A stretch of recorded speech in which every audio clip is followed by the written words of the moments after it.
क्या होगा जब अचानक से एक दिन पूरी दुनिया ही बदल गई। हर ओर एक मिस्टीरियस गैस फैलते हुए सब कुछ बर्बाद होने लगा। लोग मारे जाने लगे, वहीं जो जिंदा भी बचे वे अजीब तरह से म्यूटेट होने लगे। अब ये सब शुरू कैसे हुआ और क्या आखिरी बचे हुए कुछ सर्वाइवर्स इस आपदा के बीच खुद को बचा भी पाएंगे? जबरदस्त मिस्ट्री और थ्रिल से भरी आज की नई साई-फाई सीरीज को चलिए शुरू करते हैं। कहानी की शुरुआत एक सोल्जर से होती है जो कि अभी खुद को एक डॉग के साथ जंगल में लेटे हुए देखता है। अब उसे होश आने पर कुछ भी याद नहीं आता कि वो है कौन और इस जगह पर कैसे पहुंचा। वो सोल्जर अब अपने पर्स की आईडी से जान पाया कि उसका नाम तो ब्रायन है। अब वो सब कुछ समझने की कोशिश कर ही रहा था कि वो है कौन कि तभी वो डॉग अब एक स्पेसिफिक दिशा में देखकर उसकी ओर भागकर जाने लगता है और वो सामने से आ रही एक गहरी फॉग के बीच घुस गया।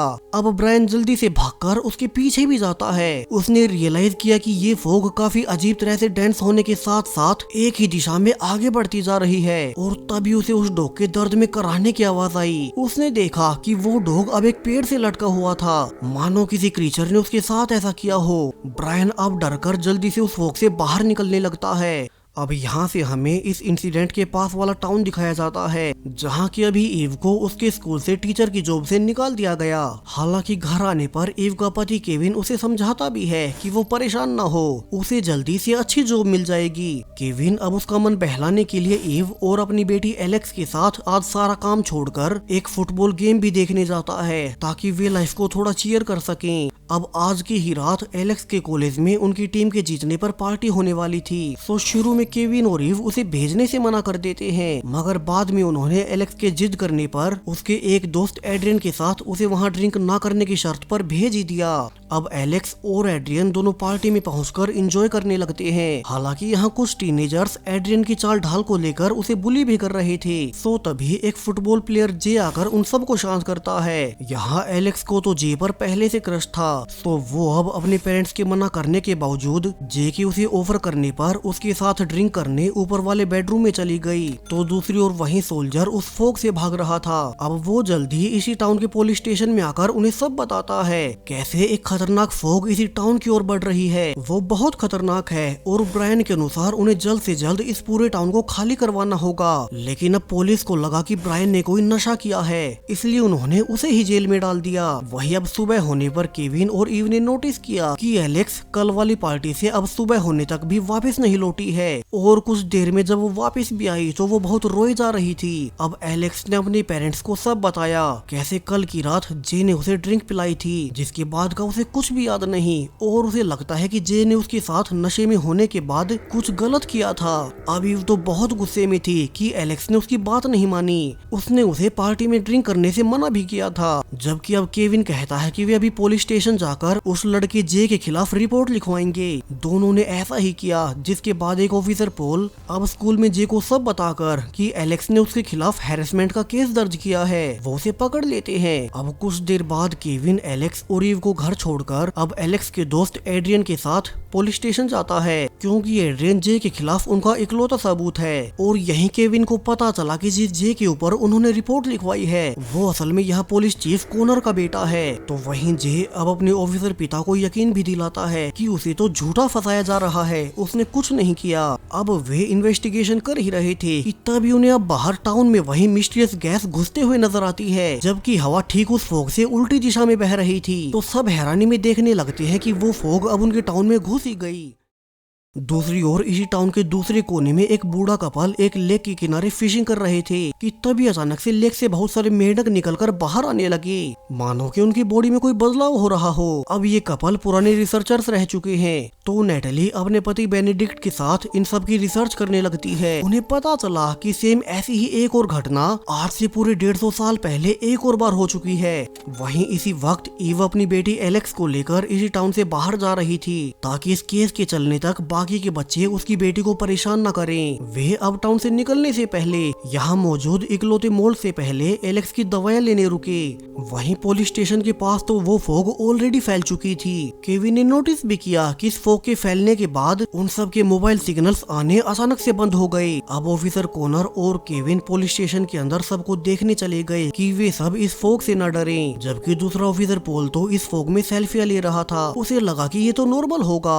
और जब वो अकेला बाहर रह गया कि अचानक से उस पर बहुत से कॉकरोचेस आकर अटैक कर देते हैं। पॉल बहुत ज्यादा दर्द में चिल्लाने भी लगता है। तो उसकी चीखों को सुनकर कॉनर और केविन फिर से बाहर आए। और यहाँ जब उन्होंने पॉल की हालत को देखा तो वे भी हैरान रह गए क्योंकि पॉल का आधा चेहरा खराब हो चुका था। अब ऑफिसर कॉनर तो अभी अपनी गाड़ी लेकर इस फोग से दूर निकलना चाहता है क्योंकि वो समझ गया कि अगर वे इस फोग में रहे तो वे भी बच नहीं पाएंगे। कल ही ब्रायन ने उसे आकर सब कुछ बताया था मगर तब उसने उसकी बातों का भरोसा नहीं किया। हालांकि केविन उसे कुछ देर इंतजार करने को कहता है क्योंकि एड्रियन उस पुलिस स्टेशन के अंदर ही है। तो केविन अब कॉनर को यहीं रुकने का कहकर अंदर पुलिस स्टेशन में एड्रियन को लेने गया और यहीं पर उसे दो और कैदी दिखाई देते हैं। केविन ने सोचा कि वो उन्हें भी बाहर निकाल ले वरना वे भी यहीं मारे जाएंगे। जबकि बाहर कॉनर अब तक बहुत डर चुका था और वो बिना केविन और बाकी सब के आने का इंतजार किए अब अपनी गाड़ी लेकर अकेला ही भाग जाता है। दूसरी ओर वहीं बूढ़ा कपल भी अब फोग को देख हैरान रह जाते हैं और वे इसी से गुजरकर अपने घर जाने लगे कि तभी एक आदमी पीछे से आकर बेनेडिक्ट को गोली मार देता है। वो बहुत डरा हुआ था मानो वो खुद के ही बस में ना हो, जिसके बाद डरकर उस आदमी ने खुद को भी गोली मार ली। अब नेटली के सामने उसका पति और वो आदमी मारे गए। सो वो डरकर जल्दी से पास के चर्च में छुपने जाती है। उसे भी अंदाजा हो गया कि इसी फोग के कारण ये सब हो रहा है। वहीं पुलिस स्टेशन में केविन ने दोनों कैदियों के बारे में पूछा। इनमें से एक तो वही सोल्जर ब्रायन ही था जिसे कि अपने बारे में कुछ भी याद नहीं और उसे पुलिस वालों ने नशेड़ी समझकर पकड़ लिया।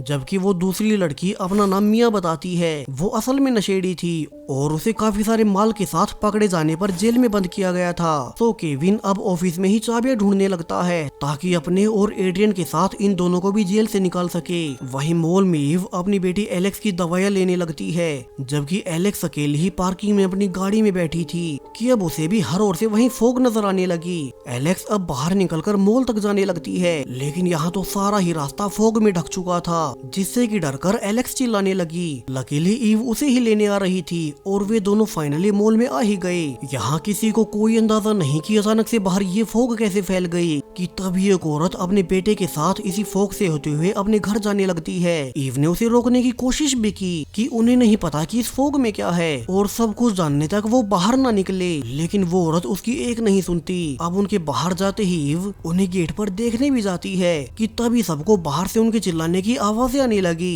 और तभी वो औरत बहुत बुरी हालत में शीशे के सामने आती है जिसका कि किसी ने आधा चेहरा तक काट डाला। सब डर गए। वे समझ गए कि अब वे बाहर नहीं निकल सकते। इस फोग में ऐसा कुछ है जो कि बहुत खतरनाक है। तभी एलेक्स की नजर जे पर गई जो कि यहीं इसी मॉल में मौजूद था। तो वहीं ऑफिसर कॉनर जो कि अकेला ही भाग गया है वो अब अपनी गाड़ी से जा ही रहा था कि अचानक से एक जानवर उसकी गाड़ी से टकरा गया जिस कारण अब कॉनर को गाड़ी से निकलकर पैदल ही भागना पड़ता है और वो भी भागकर उसी चर्च में जाकर छिप गया जिसमें कि पहले से नेटली गई थी। नेटली बताती है कि बाहर फोग में उसका पति और एक आदमी मारे गए। कॉनर ने कहा कि ऐसा बाहर हर जगह हो रहा है तो वे अभी बाहर नहीं निकल सकते। तो वही मॉल में अब ईव के समझाने पर उन्होंने पूरे मॉल को चारों ओर से लॉक कर दिया था कि जब तक वे पुलिस से कांटेक्ट करने की कोशिश कर रहे हैं और जब तक ये फोग न हट जाए तब तक कोई बाहर नहीं निकल सकता।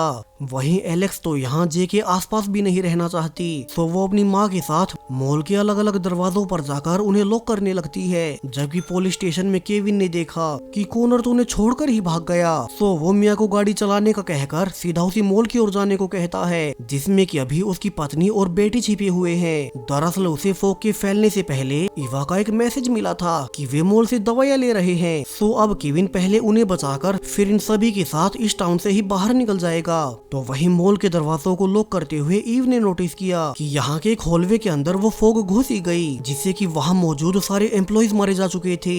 तो अब उस हॉल के गेट को सील करने के बाद मॉल के मैनेजर ने बताया कि वहाँ शायद से कोई खिड़की खुली रह गई होगी, लेकिन अभी तो किसी को ये नहीं पता कि इस फोग में ऐसा क्या है जिससे कि लोग इतनी बुरी तरह से मर जाते हैं। वहीं अब तक उनमें से किसी का भी फोन काम नहीं कर रहा। तो मैनेजर पूछता है कि क्या किसी के पास कोई सैटेलाइट फोन है ताकि वह पुलिस को इन्फॉर्म ही कर दें। यहाँ नॉर्मल फोन्स तो वैसे ही काम नहीं कर रहे। अब उन्हें पता चला कि एक सैटेलाइट रेडियो मॉल के उसी हॉल में मौजूद है जहाँ की अभी वो फोग घुस गई। लेकिन अब वहाँ पर जाएगा कौन, क्योंकि बाहर फोग में जाने से पहले ही लोग मारे जा चुके हैं। तो अब वो सैटेलाइट रेडियो के लिए कौन खुद को रिस्क में डालेगा। यहाँ सब आपस में डिस्कस भी करते हैं, मगर कोई भी उस हॉल में जाने को तैयार नहीं होता। वहीं उस सैटेलाइट के बिना उनकी मदद के लिए कोई भी नहीं आएगा, तो उन्हें वो डिवाइस तो चाहिए ही है। अब जे ने आइडिया दिया कि क्यों ना वे एक ड्रोन को बाहर भेजकर बाहर की हालत देखें। यहाँ उन्होंने एक इलेक्ट्रॉनिक शॉप से ड्रोन लेकर उसे उड़ाया। यहाँ पर उन्हें वो खिड़की भी मिल गई जिससे कि वो फोग उस हॉल में घुस गई थी। वहीं दूसरी ओर केविन का ग्रुप जब इसी मॉल की ओर आ रहे थे तो रास्ते में उन्हें कुछ आदमी गन्स के साथ मिलते हैं, जो कि अब उनकी गाड़ी रोककर उनकी कार उन्हें सौंपने को कहती है ताकि वे उनकी गाड़ी लेकर खुद निकल जाएं। लेकिन अब मिया उन पर गाड़ी चढ़ाते हुए आगे निकल गई। लेकिन अब फोग के होने से उन्हें साफ साफ कुछ दिखाई नहीं देता और अब टक्कर लगने से उनकी गाड़ी ही पलट गई। लकीली किसी मेंबर को कुछ खास चोट नहीं आई और वे सब सेफ थे। चारों मेंबर्स अब गाड़ी से निकलकर पैदल ही आगे जाने लगते हैं। यहाँ रास्ते में मिया को हेलुसिनेशंस भी हो रहे थे क्योंकि वो नशे की आदी है। लेकिन उसे ब्रायन ने संभाला और चारों भागते हुए उसी चर्च में पहुंच गए जहाँ की नेटली और बाद में ऑफिसर कॉनर गया था।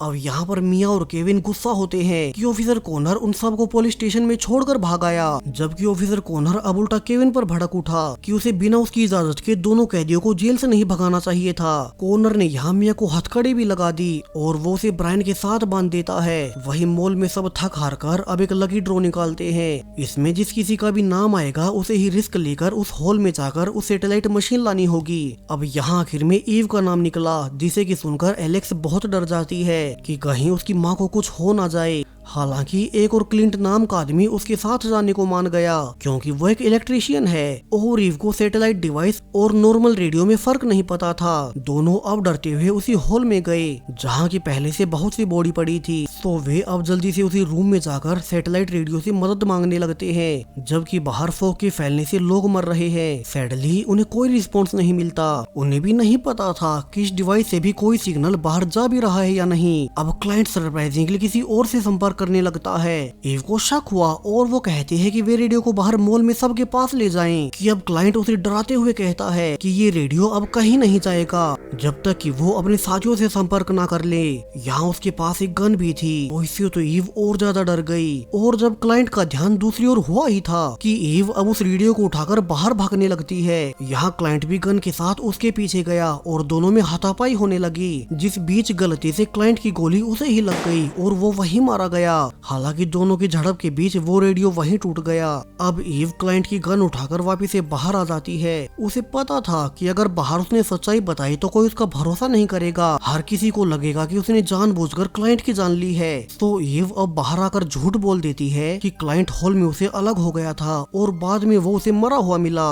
उसने रेडियो का भी बताया कि वो काम नहीं कर रहा था। वहीं चर्च में भी सब परेशान थे। एड्रियन केविन से पूछता है कि वे आगे क्या करेंगे।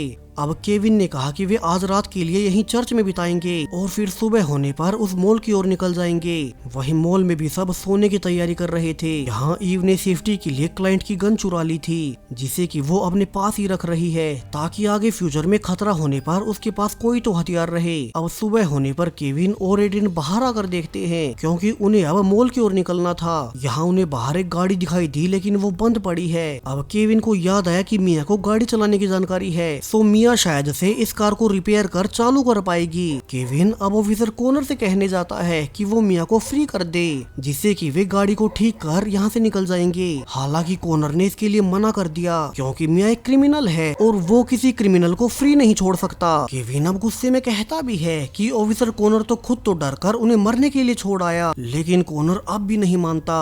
वही मॉल में जब जे सुबह उठा तो उसने देखा कि मॉल के बाथरूम में 2 सोल्जर्स ने खुद की ही जान ले ली, जिससे कि सब हैरान थे। दरअसल इस छोटे से टाउन में हर कोई एक दूसरे को जानता है, सो सबको हैरानी हुई कि अचानक से इतने सोल्जर्स उनके टाउन में कैसे आ गए। सबको शक होता है कि कहीं फोग वाली आपदा के पीछे इन सोल्जर्स का कोई हाथ ना हो। इसी बीच उन्हें मॉल में एक और सोल्जर मिला जो कि सर्वाइवर्स में छिपा हुआ था, लेकिन वो कहता है कि वो तो बस एक आर्मी ड्राइवर है और उसे इस फोग के बारे में कुछ नहीं पता। जबकि चर्च में केविन अब कॉनर के पीछे से मिया और ब्रायन को निकालने का सोचता है। उसने पहले एड्रियन को कॉनर पर नजर रखने को भेजा और फिर वो चुपके से मिया और ब्रायन को कहता है कि वो जल्दी उन्हें यहाँ से निकाल लेगा। लेकिन बाहर निकलते ही मिया को सामने वाली गाड़ी को रिपेयर कर स्टार्ट करना है जिससे कि वे सब भाग सकेंगे। तो बाहर कॉनर एड्रियन पर ही गुस्सा करने लगा क्योंकि वो उसके बेटे जे के खिलाफ गवाही दे रहा था कि तभी बाहर केविन भी आता है और कॉनर से लड़ने लगता है। केविन ने कहा कि उसका बेटा जे गलत करके कभी बच नहीं पाएगा। कॉनर अब गुस्से में केविन को भी मिया और ब्रायन के साथ नीचे बेसमेंट में बंद कर देता है। तो वहीं मॉल में भी एलेक्स जे से दूर ही रह रही थी कि अब जे खुद से उसके पास आकर कहता है कि उसे उसके खिलाफ पुलिस में नहीं जाना चाहिए था। वो एक्सप्लेन करता है कि उसने उसके साथ कुछ गलत नहीं किया। ऊपर बेडरूम में जाने के बाद एलेक्स ड्रिंक पीते ही सो गई थी और उसे शायद से सुबह गलतफहमी हो गई। हालांकि एलेक्स अभी उससे कोई बात नहीं करती। तो वही मॉल में दो लोग देखना चाहते थे कि फॉग में लोगों के साथ क्या होता है। सो अब उन्होंने चुपके से उन्हें दो सोल्जर्स की बॉडी को बाहर छोड़ दिया और वे दरवाजे के पास बैठकर उस पर नजर रखने लगे। तो वहीं चर्च में नेटली अब थक चुकी थी, उसका पति तो वैसे ही मारा गया। तो वो बाहर फॉग में निकलकर अपने घर जाने लगती है।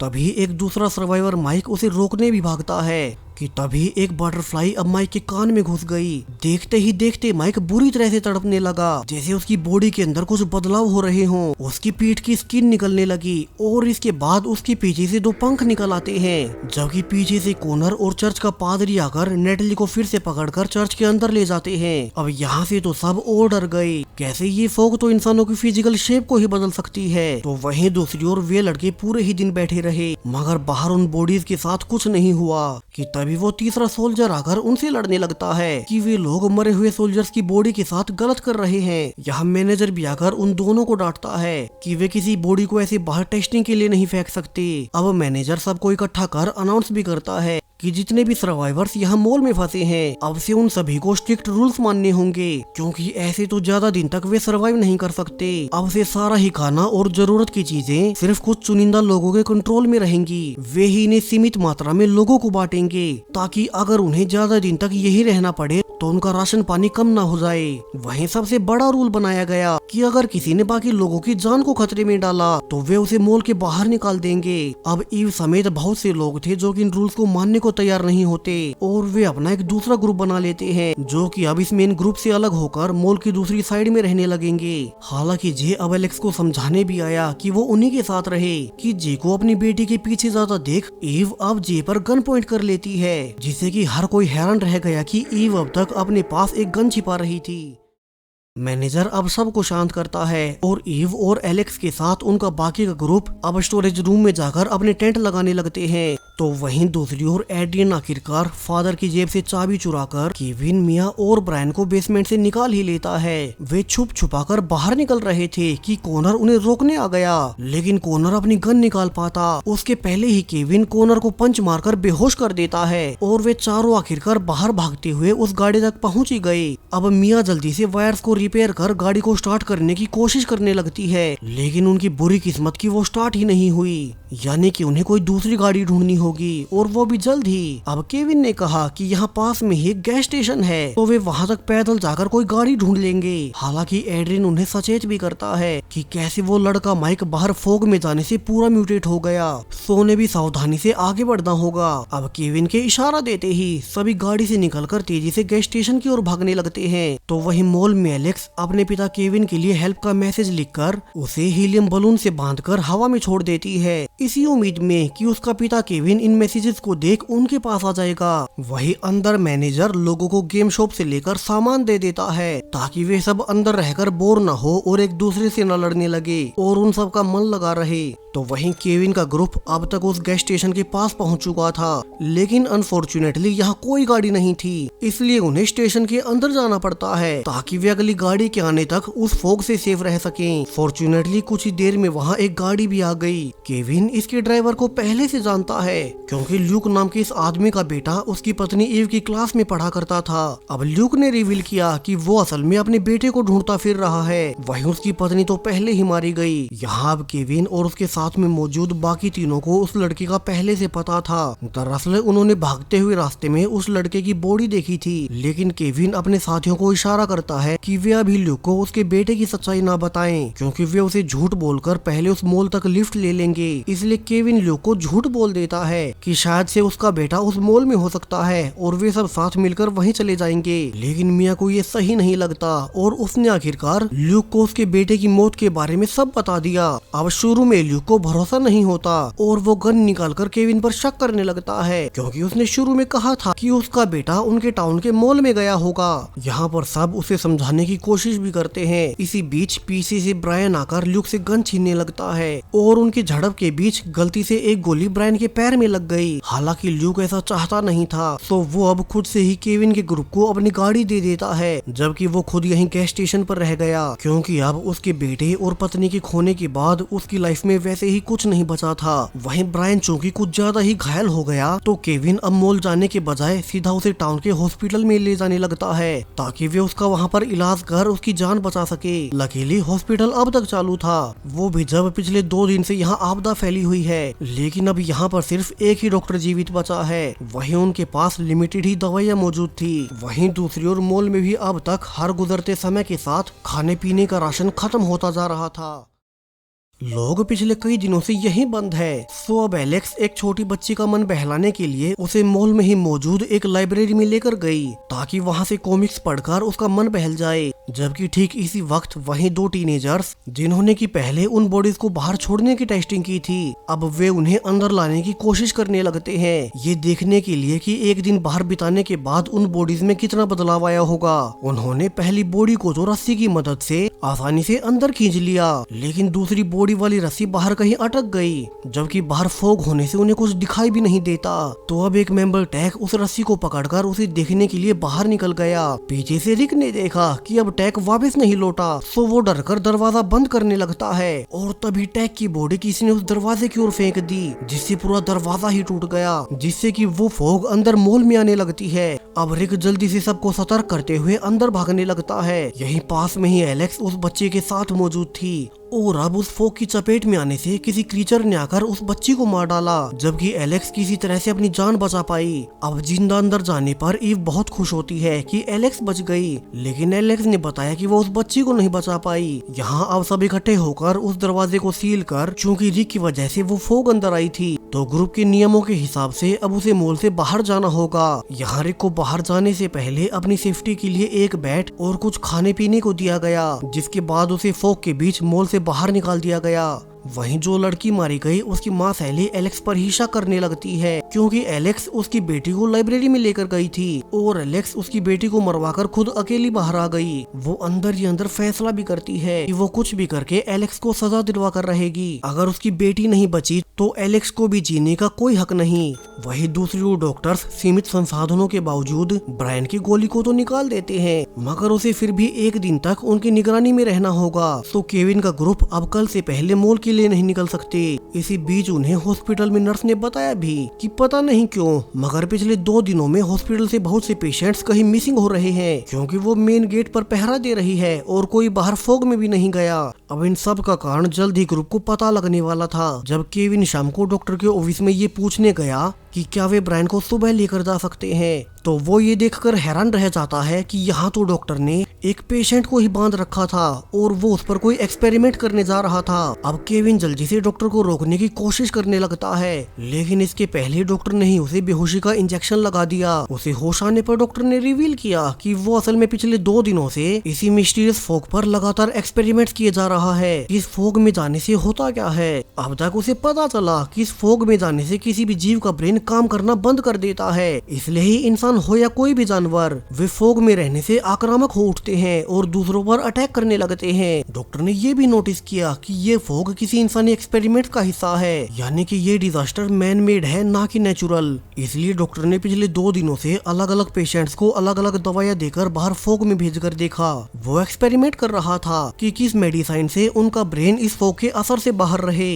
लेकिन अब तक कुछ भी काम नहीं किया। उसके सारे टेस्ट सब्जेक्ट फॉग में जाते ही मारे जाते और इसलिए ही लगातार हॉस्पिटल से पेशेंट्स गायब हो रहे थे, क्योंकि डॉक्टर अकेले में उन पर एक्सपेरिमेंट कर रहा था और उन सब को मार रहा था ताकि वो इस फॉग का एंटीडोट ढूंढ सके। वो कहता भी है कि इसलिए उसने केविन से झूठ बोला कि ब्रायन एक दिन से पहले हॉस्पिटल से नहीं जा सकता, क्योंकि वो अब केविन के बाद उसके पूरे ग्रुप पर ऐसे ही एक्सपेरिमेंट्स करना चाहता है जब तक कि उसे इस फोक का इलाज न मिल जाए। यहाँ अब डॉक्टर केविन के भी बॉडी में एक सीरम इंजेक्ट कर उसे बाहर फोग में भेज देता है, ये देखने की केविन का ब्रेन इस फोग के असर को कितनी देर तक सह पाएगा। वहीं दूसरी ओर चर्च में अब तक केविन और उसके ग्रुप के भागने के बाद अब नेटली, कॉनर और कुछ और मेंबर्स ही बचे थे। उनमें से किसी को कुछ समझ नहीं आता कि वे आगे क्या करें। जल्दी उनका खाना भी खत्म हो जाएगा, जबकि इस फोक के खत्म होने का कोई नामो निशान नहीं। अब समय के साथ नेटली और कुछ मेंबर्स इन हालातों में अपना मानसिक संतुलन खोते भी जा रहे हैं। उनके धार्मिक होने से उन्हें ऐसा लगने लगा कि ये सब भगवान उनके पापों की सजा देने के लिए कर रहे हैं। तो अगर वे अपने किए सारे गलत कामों को सुधार लें तो शायद से दुनिया फिर से नॉर्मल हो जाएगी, ये फोग हट जाएगी। और इसके लिए तो कुछ मेंबर्स खुद की जान भी देने लगते हैं। तो वही मॉल में एलेक्स जब कुछ सामान लेने गई ही थी कि कोई उसे बाहर से लॉक कर अंदर आग लगा देता है। अब एलेक्स को कुछ समझ नहीं आता कि उसके साथ ये किसने किया होगा और वो बचेगी कैसे, कि तभी आखिरी वक्त पर चे वहां आ गया। वो किसी तरह से अपनी जान दांव पर लगाकर एलेक्स को बाहर निकाल ही लेता है। हालांकि एलेक्स को अब भी लगा कि शायद से जे ने ही पहले उसे बंद कर आग लगाई होगी ताकि वो खुद उसे बचाकर हीरो बन जाए और वे सब भूल जाएं जो भी जे ने उसके साथ पार्टी में किया था। वहीं जे तो अब अपने लगे इल्जाम को सुनकर गुस्से में हो गया। वो कहता भी है कि उसने कभी उसके साथ कुछ गलत किया ही नहीं था और आज भी जब उसे एलेक्स की चिल्लाने की आवाज आई तो वो उसे अपनी जान दांव पर लगाकर बचाने आ गया। लेकिन एलेक्स तो उसे हमेशा से गलत ही समझती रही है। तो वहीं अब ईव भी आकर जी को मारने लगी। उसे लगा कि जी ने फिर से एलेक्स के साथ कुछ गलत करने की कोशिश की है। दूसरी ओर केविन, जिसे कि डॉक्टर ने दवा देकर बाहर भेज दिया था, अब उस पर धीरे धीरे फोक का असर होना शुरू हो जाता है कि तभी केविन के बाकी साथी ब्रायन और एड्रिन उसे ढूंढते हुए डॉक्टर के रूम में आ गए और वे अब केविन को देख डॉक्टर पर अटैक कर जल्दी से केविन को अंदर ले आए। लकीली वो अब तक सेफ था और उसकी जान बच ही गई कि अब तक हॉस्पिटल के बैकअप जनरेटर्स बंद होने लगते हैं, क्योंकि पिछले 2 दिन से लगातार लाइट न आने से सब बंद पड़ गया। वहीं फोग की वजह से सूर्य की किरणें भी नीचे नहीं आ रही, सो उनका सोलर सिस्टम भी बंद पड़ा था,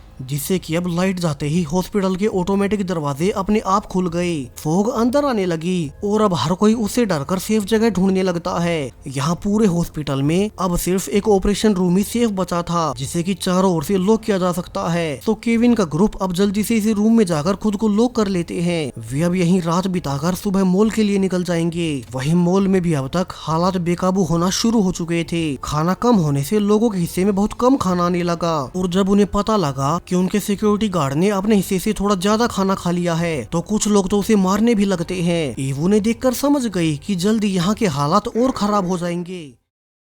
ऐसे मुश्किल हालात अक्सर इंसानों का असली रूप सबके सामने ले आते हैं। इंसानों का अच्छे होने का मुखौटा बहुत जल्द उतर जाता है। सिर्फ 2 दिन साथ रहने से हर कोई एक दूसरे से इनसिक्योर फील करने लगा कि कहीं वे उनके हिस्से का खाना न लूट ले और वे सिर्फ खाने के लिए एक दूसरे की जान तक ले सकते हैं। जबकि ठीक इसके उलट हॉस्पिटल में मिया ब्रायन के करीब आने लगी। वो वादा भी करती है कि वो अब से नशा बिल्कुल छोड़ देगी। मॉल की उलट यहाँ मिया ऐसे मुश्किल हालातों में अपनी लाइफ को सही लाइन पर ला रही है। वो खुद को बदलना चाहती है क्योंकि अब उसने दुनिया का सबसे घिनौना चेहरा देख लिया।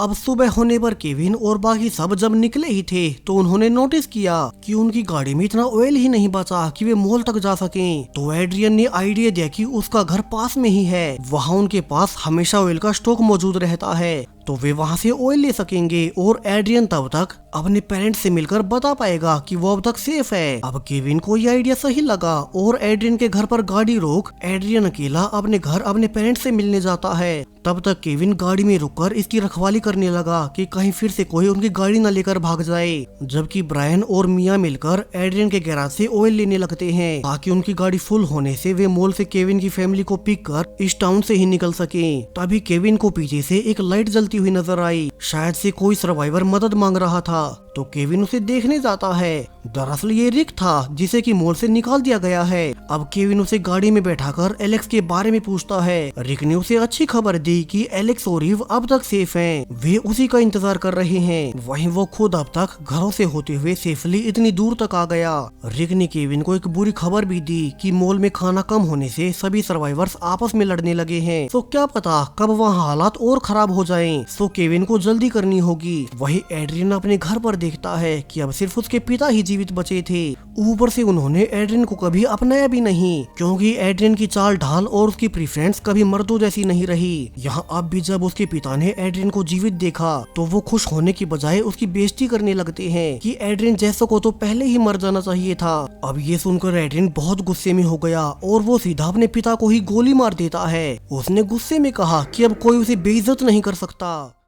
वहीं बाहर अब तक बाकी सब इकट्ठा हो चुके थे, लेकिन एड्रियन नहीं लौटा तो केविन अकेला उसे घर में लेने जाता है। वहीं एड्रियन ने तो बहुत चालाकी से खुद पर कट मार लिया ताकि किसी को पता ना चले कि उसी ने अपने पिता को मारा है। उसका प्लान काम भी किया, लेकिन जब केविन उसके घाव पर पट्टी करने फर्स्ट एड का बॉक्स खोलता है तो उसे यहाँ पर वही दवा नजर आई जिसे कि एलेक्स को पिलाकर उसके साथ गलत किया गया था। और यहाँ से कहानी का सबसे बड़ा ट्विस्ट आता है। केविन समझ गया कि उसकी बेटी एलेक्स के साथ नशे में होने के बाद गलत करने वाला जे नहीं बल्कि खुद एड्रियन ही था, क्योंकि हर कोई उसे बुली किया करता, हर कोई उसकी चाल ढाल को लेकर उसका मजाक बनाया करता और सिर्फ एलेक्स ही उसकी इकलौती दोस्त थी। इसलिए जब वो जे के करीब जाने लगी तो एड्रियन को जलन हुई, इसलिए उसने उस रात खुद एलेक्स के साथ हैरेसमेंट किया और फिर इसका नाम जे पर लगा दिया। वही एड्रियन ही जे के खिलाफ इकलौता सबूत था। उसी ने एलेक्स को झूठ बोला था कि जे ने उसके साथ ये सब किया है। अब सारी सच्चाई जानने के बाद केविन एड्रियन पर भड़क उठा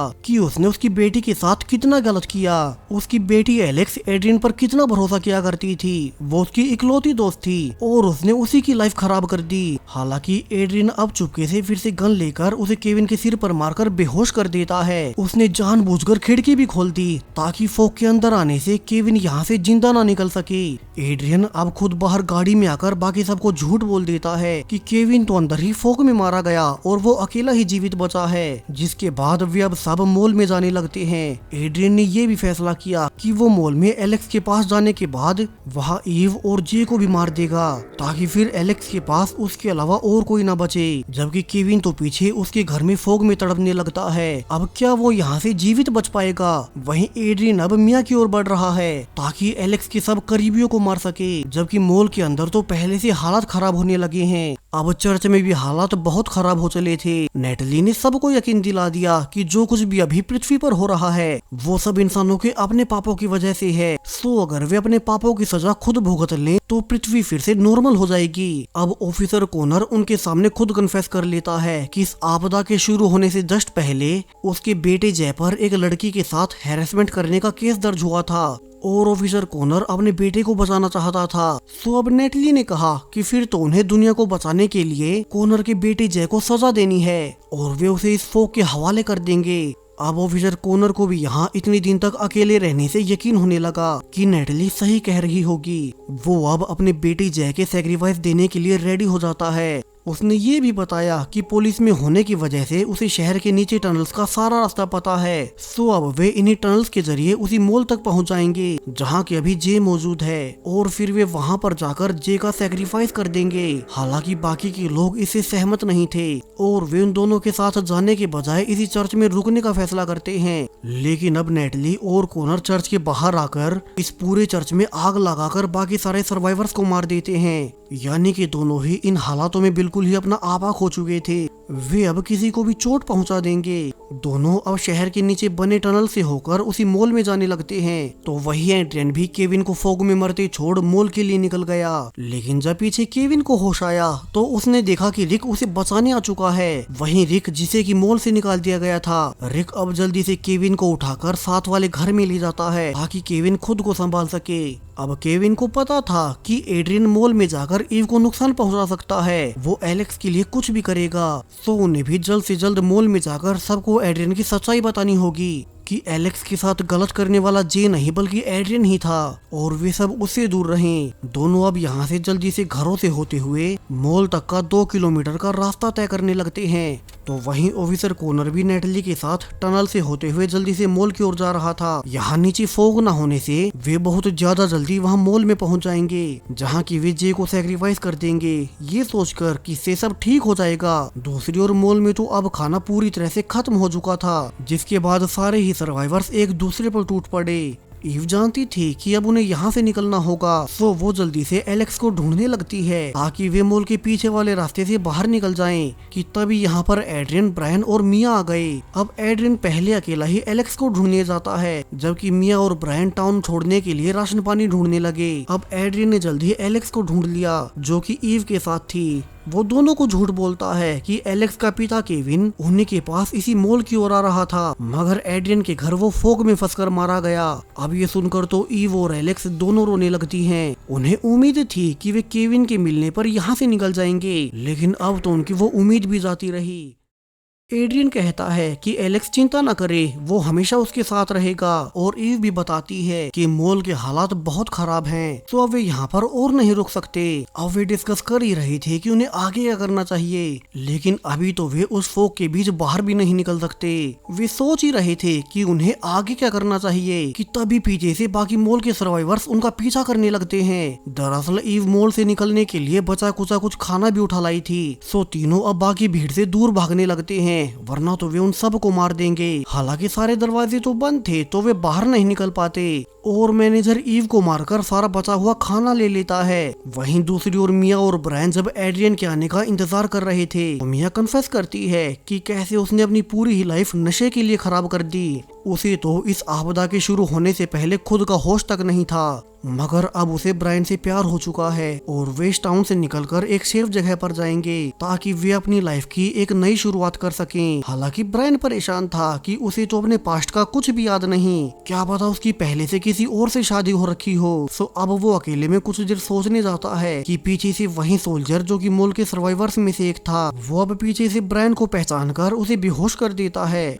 अब उसने ऐसा क्यों किया, वो ब्रायन को कैसे जानता है, ये हमें जल्द ही पता चलेगा।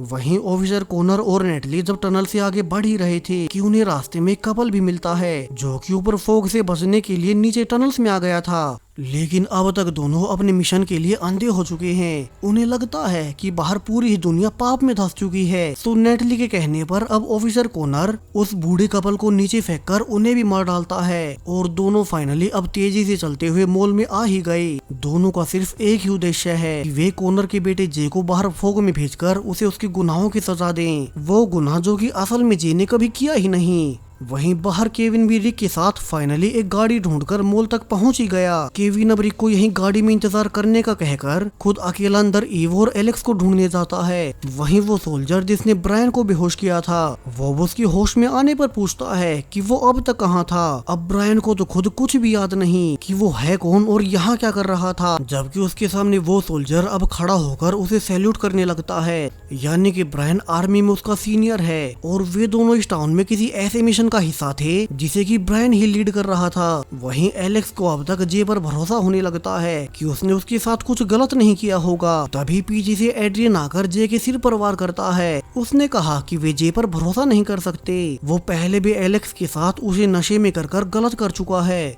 वहीं केविन ने अंदर देखा कि मॉल के सर्वाइवर्स अब बिना खाने के ही बैठे हैं कि तभी उसे पीछे मिया नजर आई। वो केविन को जिंदा देख उसे गले लगा लेती है क्योंकि एड्रियन ने उसे झूठ बोला था कि केविन ऑलरेडी मारा जा चुका है। अब केविन ने उसे एड्रियन की सारी सच्चाई बता दी। उसने अपना प्लान भी बताया कि कैसे उन्हें जल्द से जल्द एलेक्स और ईव को ढूंढना होगा, इससे पहले एड्रियन उन्हें चोट पहुंचाए। इसीलिए अब दोनों अलग अलग दिशाओं में जाकर उन्हें ढूंढने का फैसला करते हैं। तो वहीं वो सोल्जर अब ब्रायन को इस पूरी आपदा का सच बताने लगता है, कैसे ये फोग वाली मिस्ट्री शुरू हुई जिसमें कि हर कोई मारा जाने लगा, वो सच जो कि अब तक ब्रायन भी भूल चुका था। दरअसल ये टाउन बाकी के शहरों से कुछ ज्यादा ही दूर है, तो कुछ वैज्ञानिक आर्मी के साथ मिलकर इस टाउन के बाहर एक खतरनाक एक्सपेरिमेंट करने लगे। वे एक ऐसा बायो वेपन बनाने पर एक्सपेरिमेंट कर रहे थे जो कि दिखने में तो नेचुरल लगे, मगर इसी देश के देश तबाह हो सकते थे और वे इस बायो वेपन का इस्तेमाल दूसरे देशों पर करने वाले थे। लेकिन वो गलती से उनके यहीं लीक हो गया और इसी वजह से सबसे पहले इसी टाउन से इस आपदा की शुरुआत हुई। ये जहरीली फोग अब पूरी दुनिया में फैलकर सबको मार डालेगी। इसलिए कहानी के शुरू से ही सबको इस टाउन में बहुत से सोल्जर्स दिख रहे थे, क्योंकि वैज्ञानिक इन सोल्जर्स के साथ मिलकर एक बायो वेपन बनाने पर एक्सपेरिमेंट्स कर रहे थे और उसी गैस के लीक होने से ये पूरी आपदा शुरू हुई। वहीं ब्रायन भागते हुए गिरने से बेहोश हो गया। उसके सिर में चोट आने से उसे कुछ याद नहीं रहा। अब वो दूसरा सोल्जर ब्रायन को बताता भी है कि वे दोनों इस टाउन के लोगों को सच्चाई नहीं बता सकते, वरना तो अगर उन्हें पता चला कि उन्हीं की वजह से ये सारी आपदा शुरू हुई तो वे सारे मिलकर उन्हें मार देंगे, इसलिए ही वो खुद भी यहाँ छुप कर रह रहा था। तो वहीं दूसरी ओर ऑफिसर कॉनर ने भी अब तक जे को ढूंढ लिया। नेटली भी उससे मिलती है। यहाँ जे अब तक इस बात से बेखबर है कि खुद उसका पिता और नेटली उसे सैक्रिफाइस करने का सोच कर आए हैं। कॉनर तो यहाँ जे से माफी भी मांगता है कि अब उसे दुनिया की भलाई के लिए ऐसा कुछ करना होगा जो कि वो अपने बेटे के साथ खुद भी नहीं करना चाहता। और इसके बाद कॉनर ने अपने बेटे जे को जबरदस्ती मॉल से बाहर फॉग में फेंक दिया। जे को कुछ समझ नहीं आता कि खुद उसका ही पिता उसके साथ ऐसा क्यों कर रहा है। नेटली यहाँ साथ ही साथ कॉनर को कही भी जा रही थी कि उसे भगवान पर भरोसा रखना होगा ताकि कॉनर पीछे ना हटे और जे को अंदर ना आने दे। उसने कहा कि जे के सैक्रिफाइस से अब जल्द ही सब ठीक हो जाएगा और सुबह होने तक ये फॉग हट जाएगी, इसलिए उन्हें अगला दिन निकलने का इंतजार करना होगा। तो वही अंदर बाकी के सारे सर्वाइवर्स अब तक एक दूसरे से लड़ने की पूरी तैयारी में थे। सिक्योरिटी गार्ड तो एक आदमी को गोली भी मार देता है जब उसने अपने पास से एक बिस्किट का पैकेट देने से मना कर दिया। वहीं केविन को आखिरकार एड्रियन दिख ही गया, तो वो उसका पीछा करने लगता है ताकि उसे मार सके। तो वहीं मिया को भी ब्रायन मिल ही जाता है। दूसरा सोल्जर उसे आगाह भी करता है कि ब्रायन किसी और को इस आपदा के बारे में सच न बताए। ब्रायन अब अंदर ही अंदर बहुत दुखी था कि कैसे उन्हीं के खतरनाक एक्सपेरिमेंट की वजह से अब पूरी दुनिया तबाह होने जा रही है। वहीं मिया तो उसके साथ मिलकर एक नई दुनिया बसाने की सोच रही थी, लेकिन ब्रायन अब उसके साथ रहकर उसे मरते भी नहीं देख सकता और वो उसे अपनी सच्चाई भी नहीं बता सकता कि कहीं मिया उसे नफरत न करने लगे। सो ब्रायन ने कहा कि वो मिया को छोड़कर अब हमेशा के लिए उसे दूर जा रहा है क्योंकि वो पहले से शादीशुदा है और अपनी पत्नी को नहीं छोड़ सकता। ब्रायन अब मिया को झूठ बोलकर उस दूसरे सोल्जर के साथ अपने अलग रास्ते पर निकल जाता है।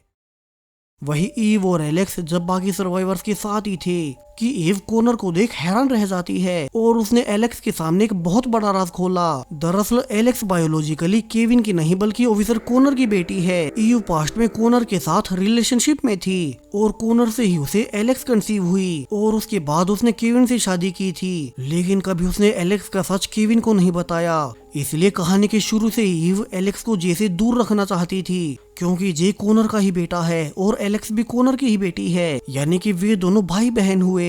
अब ये सुनकर तो बाकी सर्वाइवर्स भी उन्हें गुस्से में देखने लगते हैं। ईव ने अपने पति केविन से धोखा किया, सो वे ईव, एलेक्स और कॉनर तीनों को ही मॉल से बाहर निकलने को कहते हैं। वही इन सब से बेखबर केविन आखिरकार एड्रियन को पकड़कर उसे बहुत मारता है और फिर मिया के आने पर अब केविन आखिरकार एड्रियन को मारकर बाहर निकल गया। वो ठीक उसी वक्त पर बाहर पहुंचा जब ईव और एलेक्स को बाहर निकाला जा रहा था। वहीं ईव और एलेक्स तो केविन को फिर से जिंदा देख हैरान रह गई क्योंकि उन्हें लगा कि केविन मारा गया होगा। केविन अब उन्हें सब रिवील करता है कैसे एलेक्स के साथ वो सब कुछ एड्रियन ने किया था। जे ने एलेक्स के साथ कुछ गलत नहीं किया। अब ये सुनकर तो कॉनर को भी झटका लगा कि उसने खामखा ही अपने बेटे को सैक्रिफाइस कर दिया।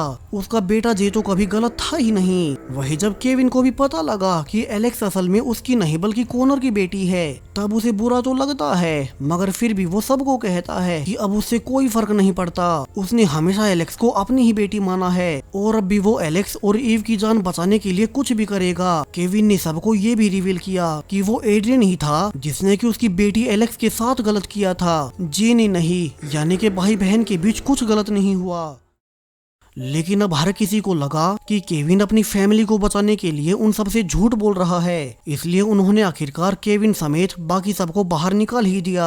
अब केविन अपनी फैमिली को अपने पीछे आने का कहकर उसी गाड़ी में ले जाने लगता है जिसे कि उसने मॉल में घुसने से पहले रिक के साथ बाहर पहले से रेडी कर रखा था। हालांकि अब फोग के बीच भागते हुए एलेक्स पीछे ही भटक गई, उसे कुछ दिखाई नहीं देता और वो फोग में फंस जाती है। लकीली सही वक्त पर जे आ गया, वो अब तक जिंदा था और वो अब एलेक्स को बाहर फेंक खुद फंस जाता है। जी ने यहाँ खुद मरने से पहले एलेक्स को बचा लिया। वहीं अब गाड़ी में बैठने पर केविन सोचने लगता है कि वो आगे क्या करे। उसके सामने आज बहुत बड़े राज खुले। खुद एलेक्स तक उसकी बेटी नहीं थी और उसकी पत्नी ईव ये सच्चाई उसे पूरी उम्र भर छिपाती रही। वहीं उसे ऑफिसर कॉनर और मॉल वाले सारे लोगों पर गुस्सा भी आ रहा था, कैसे उन्होंने उसकी पूरी फैमिली को मरने के लिए छोड़ दिया। इंसान इतने हैवान कैसे हो सकते हैं। सो केविन अब उन सबसे बदला लेने का सोचता है और केविन ने अब अपनी गाड़ी को मॉल के दरवाजे में घुसाकर उसे तोड़ दिया, जिससे कि बाहर की सारी फोग मॉल में घुसने लगती है। केविन की आंखों के सामने सब मरने लगे, ऑफिसर कॉनर से लेकर नेटली तक। मॉल का हर एक मेंबर फोग के कारण वहीं दम तोड़ने लगता है, यानी कि अब इस पूरे टाउन में सिर्फ केविन की ही फैमिली जिंदा बची। अब केविन की गाड़ी में उसके अलावा रिक, एलेक्स, ईव और मिया ही जीवित बचे थे, जिनके साथ केविन अब इस टाउन से निकलने लगता है। उसे उम्मीद थी कि इस टाउन से बाहर जाने पर वे सब जीवित बच जाएंगे, लेकिन अब कई घंटे की ड्राइविंग के बाद भी ये फॉग खत्म नहीं हुई और उन्हें अगले टाउन में जाने पर एक ट्रेन दिखाई दी, जिसके के अंदर के सारे ही लोग फॉग से मर रहे थे। यानी कि ये फॉग तो ऑलरेडी पूरी दुनिया में फैल चुकी है, अब किसी के भी बचने का कोई चांस नहीं और केविन को कैसे भी करके अपने ग्रुप के साथ इसी फॉग के बीच छिपकर रहना होगा। इसी शॉकिंग एंडिंग के साथ ये पूरी ही सीरीज यहीं पर खत्म हो जाती है। सो पूरी ही सीरीज आपको कैसी लगी कमेंट्स में बताते जाएं, साथ ही चैनल को सब्सक्राइब करें ऐसे ही और भी सीरीज के लिए। Thank you.